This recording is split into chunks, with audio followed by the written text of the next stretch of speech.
తాతయ్య నీ జీవితంలో ఒక ఆనందమైన ఘట్టం ఏదైనా ఉందా? ఏం లేదండి.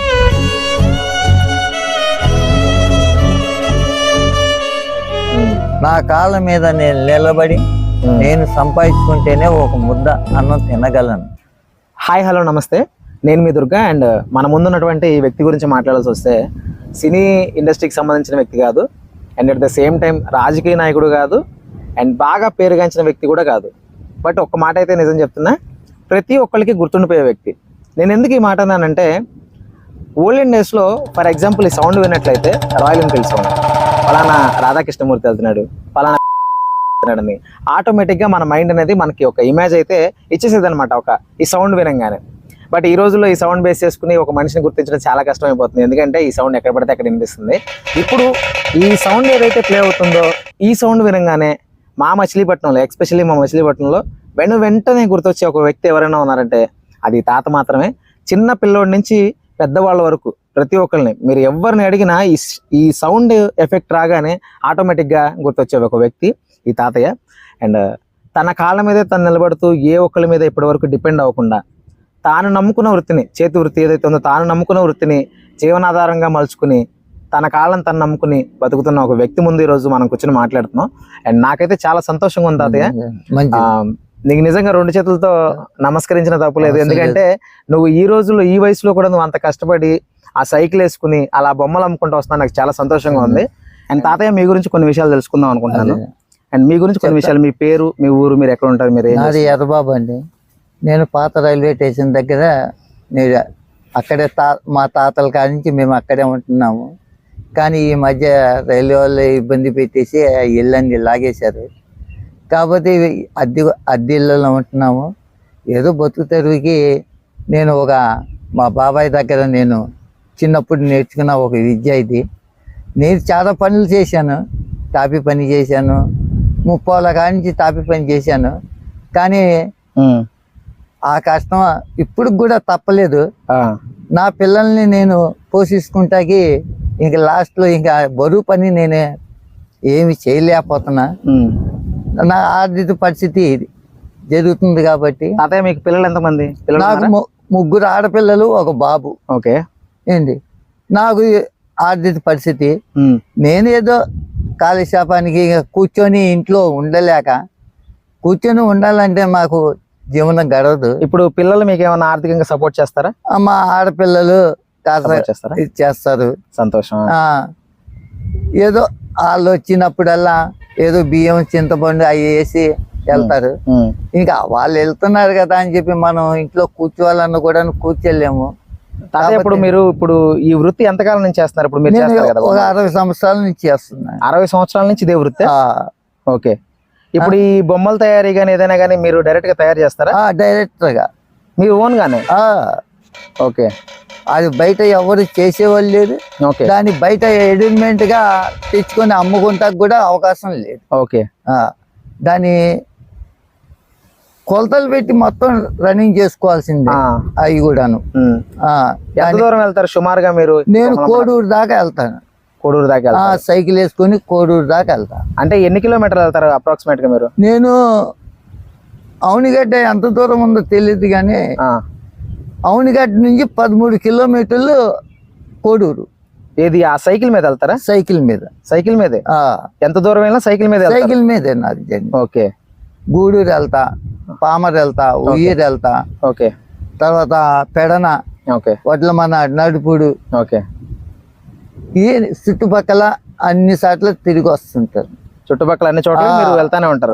ఏది ఒక సైకిల్ ని నమ్ముకొని ఈ బొమ్మలు అమ్ముకుంటానే వెళ్తా ఉంటారు. ఓకే. కాకపోతే దీన్ని ఇంట్లో కూర్చొని నేను కాలక్షేపంగా ఉంటే లాభం లేదని చెప్పి దీన్ని ఇంట్రెస్ట్ గా పట్టుకొని చేసుకుని ఆధారం చేసుకుంటా నా జీవనం నేను గడుపుకుంటున్నాను. ఇప్పుడు లక్షలుగా గడిపోయినా కూడాను ఆ టయానికి మనకు ఒక సేరు బియ్యానికి సంపాదించుకునే విధానం నిజమే చూసుకుని అంతే. దాన్ని సమస్య. ఇప్పుడు ఆ బొమ్మ తయారీకి మీకు ఎంత ఖర్చు అవుతుంది మామూలుగా బొమ్మ తయారు చేయడానికి? ఆ బొమ్మ ఖర్చు అవుతాకి 80 రూపాయలు పడుతుంది. 80 రూపాయలు ఖర్చు. మీరు ఎంతకు అమ్ముతారు అది? నేను 130, 150 ఇచ్చే వాళ్ళు ఉంటే 150 ఇస్తారు. ఓకే. లేదు ఇంకా బేరం ఆడే వాళ్ళు ఉంటే 130 రూపాయలు కంపల్సరీ ఇస్తారు. రోజుకి సుమారుగా ఎన్ని బొమ్మలు అమ్ముతావు? రోజుకి ఒక 5-6 బళ్ళు అమ్ముతా. 5-6 బళ్ళు. బందర్లో 5-6 బళ్ళు అంటే జనరల్ గా ఒక 50 రూపాయలు వేసుకున్నా 250 రూపాయలు వస్తాయి. ఇప్పుడు రోజుకి ఆ 250 రూపాయల కోసం నువ్వు అంత దూరం వెళ్తున్నా? మరి వెళ్ళాలి, తప్పదు. పొట్ట కోసం మనం ఎంత దూరమైనా వెళ్ళాల్సిందే. మనం ఇక్కడ బేరం లేకపోతే ఏదో ఊటైనా సరే వెళ్ళి ఆ 250 రూపాయలకి వ్యాపారం చేసుకొని రావాలి నేను. అంటే తాతయ్య ఇప్పుడు మీరు అదే సైకిల్ మీద అప్పుడు అంటే నాకు తెలిసి రోజుకి ఒక 100 కిలోమీటర్లు వెళ్ళి వస్తున్నారు. అదే 100 కిలోమీటర్లు ఆ సైకిల్ మీద ఎలా సాధ్యం అవుతుంది మీకు? దేవుడు ఇచ్చిన ఆయుష్ని బట్టి మనం చేయగలుగుతూ ఉన్నాం, కానీ అంత చేయలేము. అప్పట్లో ఏంటంటే అప్పుడు తిండి మా నాన్న వాళ్ళు వీళ్ళంతా కూడాను వాళ్ళకి లేకపోయినా కూడాను బిడ్డలు కావాలి అని చెప్పి శుభ్రంగా ఆరోగ్యమైన తిండి పెట్టి నేను తొక్కగలుగుతున్నాను. కానీ నిజంగా నీకు 2 చేతులు దండం పెట్టాలి. ఎందుకంటే ఇంత దూరం నువ్వు ప్రయాణించి 250 రూపాయల కోసం నీ పొట్టగూటి కోసం అంత దూరం వెళ్తున్నావు అంటే నాకు నిజంగా ఆశ్చర్యంగా ఉంది. నేను వారానికి ఒకసారి గొల్లపాలెం గాని కప్పల దొడ్డి గాని పెడన ఇవన్నీ రౌండ్ అప్ చేసి వస్తుంటా. వారానికి ఒకసారి. నాకు కనీసం వెళ్ళలేకపోయినా కూడాను మళ్ళీ నేను ఇంటికి వచ్చే నేను భోజనం చేస్తాను. బయట కూడా భోజనం చేయను. ఇప్పుడు అవనిగడ్డ అంటే జనరల్ గా ఒక 60 కిలోమీటర్లు ఉంటుంది. 60 కిలోమీటర్లు నువ్వు వెళ్ళి మళ్ళీ వచ్చి ఇంటికి భోజనం చేస్తాను. టిఫిన్ ఒకటి, టీ ఒకటి. కాకపోతే అంటే మన అలవాటు ఉన్నది. అంతేగాని ఇంకా రెండో దానికి ఈ తాగుతాం, వీళ్ళు ప్యాకెట్కి వెళ్తున్నారు, దీనికి దుర్బుద్ధి సమస్యల మట్టికి ఎప్పుడు వెళ్ళను. మళ్ళీ నేను ఇంటికి వచ్చి స్నానం చేసి ఓ ముద్ద అన్నం తిని కాసేపు పండుకొని మళ్ళీ బజార్ వెళ్ళి ఎచ్చాలు తెచ్చుకొని ఇంట్లో వేసుకొని రోజు సామాన్లు తెచ్చుకోవడం, నువ్వే తయారు చేసుకుంటాం, మొత్తం అంతా నీదే నేర్చుకుంటాం. నాకు ఒక చిన్న డౌట్ ఉంది తాత, చెప్పండి. నీ మాట గడ్డొచ్చా? ఇప్పుడు నువ్వు ఈ బొమ్మలు అమ్ముతున్నావు కదా, అంత దూరాలు వెళ్ళి సేల్ అవ్వని రోజులు ఉంటాయి నీకు ఏమన్నా? అంటే ఒక రోజు ఒక్క బొమ్మ కూడా వెళ్ళని రోజు ఉంటది. ఇప్పుడు అంత దూరం వెళ్ళి వచ్చిన తర్వాత కూడా ఒకటి కూడా సేల్ అవుతుంది. మరి అట్లాంటి పరిస్థితులు ఎట్లా తాత? అది తప్పదు. ఆ రోజు వచ్చేస్తా. ఆ రోజు వచ్చేసి రెండో రోజు ఇంకో ఊరు వెళ్ళి మళ్ళీ అమ్ముకొని వస్తా. అసలు ఒకవేళ రోజుకి సుమారుగా నువ్వు నెలకి 31 రోజులు ఉంటాయి కదా? అవును. 31 రోజుల్లో మాక్సిమం 31 రోజులు అమ్ముతావా? మాక్సిమం 15 రోజులు అమ్ముతా. 15 రోజులు బల్లి చేసుకుంటా. 15 రోజులు బల్లి తయారు చేస్తావు, 15 రోజులు అమ్ముతావు. అమ్ముకుంటా. ఒక్కొక్క రోజు అది సేల్ అవ్వచ్చు, సేల్ అవ్వకపోవచ్చు. నీకు ఇంకేదన్నా జీవనాధారం ఏదన్నా ఉందా? ఏం లేదు. ఇది కాకుండా జీవనాధారం ఏం లేదు. తాతయ్య, నీ జీవితంలో ఒక ఆనందమైన ఘట్టం ఏదైనా ఉందా? ఏం లేదండి.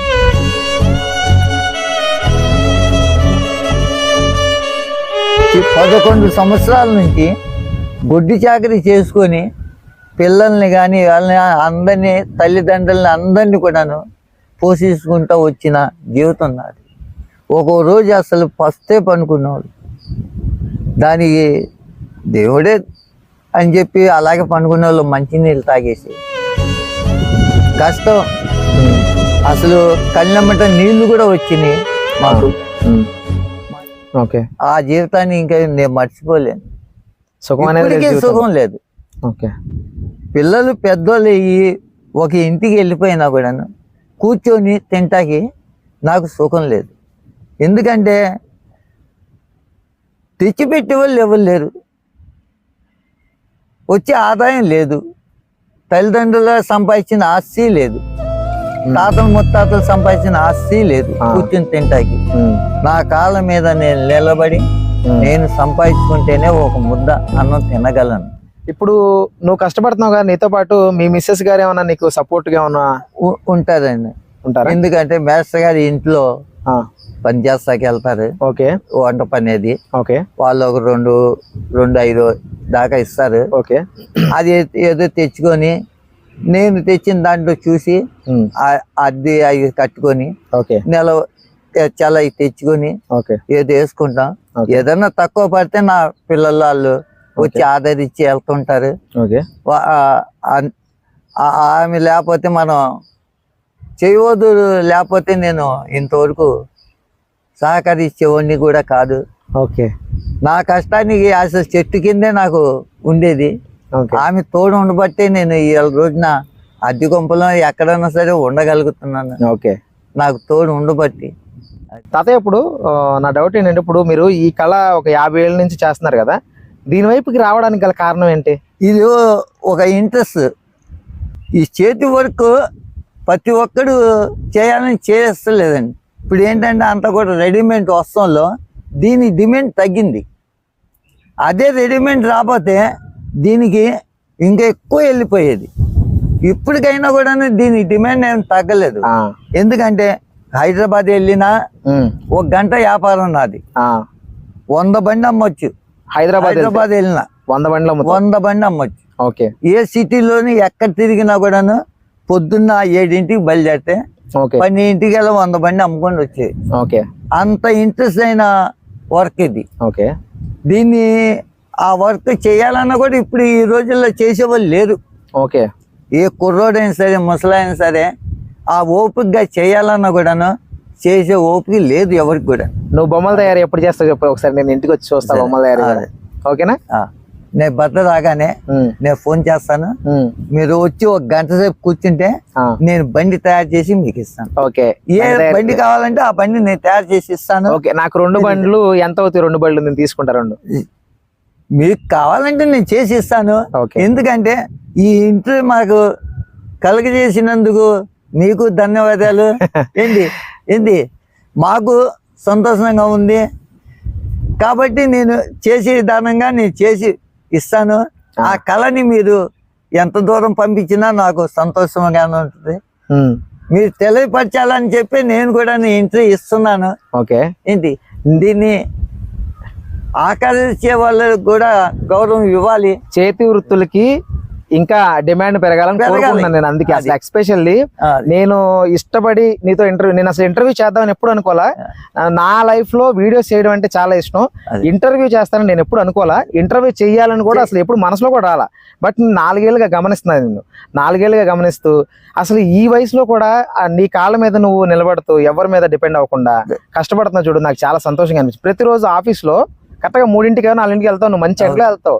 ఆ ఎండలో ఆ సౌండ్, ఆ డప్పుల సౌండ్ వస్తుంది అనమాట. ఆ బండికి సైకిల్ వెనకాల కట్టుకుని వెళ్తావు కదా, ఆ సౌండ్ వినగానే నాకు ఆటోమేటిక్ గా తాత ఎక్కడో ఉన్నాడు, జనరల్ గా మైండ్ తాత ఎక్కడో ఉన్నాడు అని చెప్పి నేను చేతుక్కుంటూ ఉంటాను. చూస్తే పైనుంచి చూస్తే కింద సైకిల్ వేసుకుని వెళ్తా ఉంటావు. నువ్వు చాలా సంతోషంగా అనిపించేది. ఎంత దూరం వెళ్ళినా ఇక్కడి నుంచి కనీసం మైల్ దూరం ఈయన పడుద్ది మోత.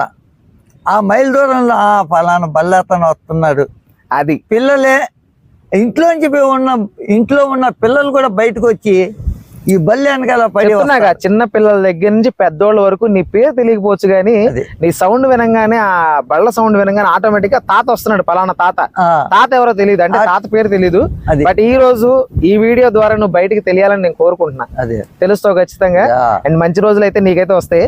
అండ్ నేను నిజంగా చెప్తున్నా, హార్ట్ఫుల్ గా చెప్తున్నా, చెట్టు కింద కూర్చున్న చల్లగా, నాకు ఈ వీడియో చేయడం వల్ల డబ్బులు రావచ్చు ఫ్యూచర్ లో. ఇప్పుడైతే నాకేమి రూపాయి కూడా రావట్లా. దీని మీద ఎంతైతే డబ్బులు వస్తాయో ఒకసారి 2 ఏళ్ళు ఒకటి పెట్టుకో, 3 ఏళ్ళు కరెక్ట్గా నువ్వు 3 ఏళ్ళు పెట్టుకున్నావు. 3 ఏళ్ల పాటు నీకు ఆ డబ్బులు దాని మీద ఎంత వస్తున్నాయో ప్రతి రూపాయి నీకే ఇచ్చేస్తా. ఇది ఎక్స్పెషల్లీ ఈ వీడియో చేయడం అనేది నీకోసమే చేస్తున్నా. అంతే, ఇక అంతకు మించి నేనైతే మాట్లాడదలుచుకోలే. ఇంకేమి మనీ పరంగా నేను ఈ నిమిషం ఏం సహాయం చేయలేకపోవచ్చు, రూపాయి కూడా నీకు ఇవ్వలేకపోవచ్చు. బట్ నీకు మాత్రం ఈ 3 ఏళ్లలో ఇక్కడి నుంచి మొదలుకొని నీకు 3 ఏళ్లలో వచ్చే ప్రతి రూపాయి, ఆ వీడియో నుంచి వచ్చే ప్రతి రూపాయి నేను నీకు అందజేస్తాను. ఓకేనా? ఓకే. అంతకు మించి నేనైతే సహాయం చేయలేదు. నేను దానికి ఇబ్బంది పడతలేదు. అది మీరు ఇవ్వలేదు, వీడియో తీస్తున్నారు, నాకు రూపాయి ఇవ్వలేదు, నాకు అది దుర్బుద్ధి లేదు. నాకు వీడియో తీసినందుకు నాకు చాలా సంతోషంగా ఉంది. దాన్ని నేను గొప్పగా చెప్పుకోగలను. కాబట్టి ఏంటంటే మంచితనం, గౌరవం కావాలి. డబ్బు ఇవాళ రూపాయి పోతుంది, దాని విలువ ఏముంటుంది? అంతే. మంచితనం నలుగురిలో ఉంటే ఫలానా తన మంచోడు, ఈ వ్యక్తి ఇన్నాళ్ళు చేసుకొని బతికాడు అని గౌరవం ఒకటి కావాలి. అవును, అది నీ కష్టాన్ని నమ్ముకుని బతుకుతున్నావు. చాలా సంతోషంగా ఉంది. Anyways, thank you. ఈ ప్రపంచంలో మనం కొనలేనంత విలువైనది ఏదైనా ఉంది అంటే అది గౌరవం మాత్రమే.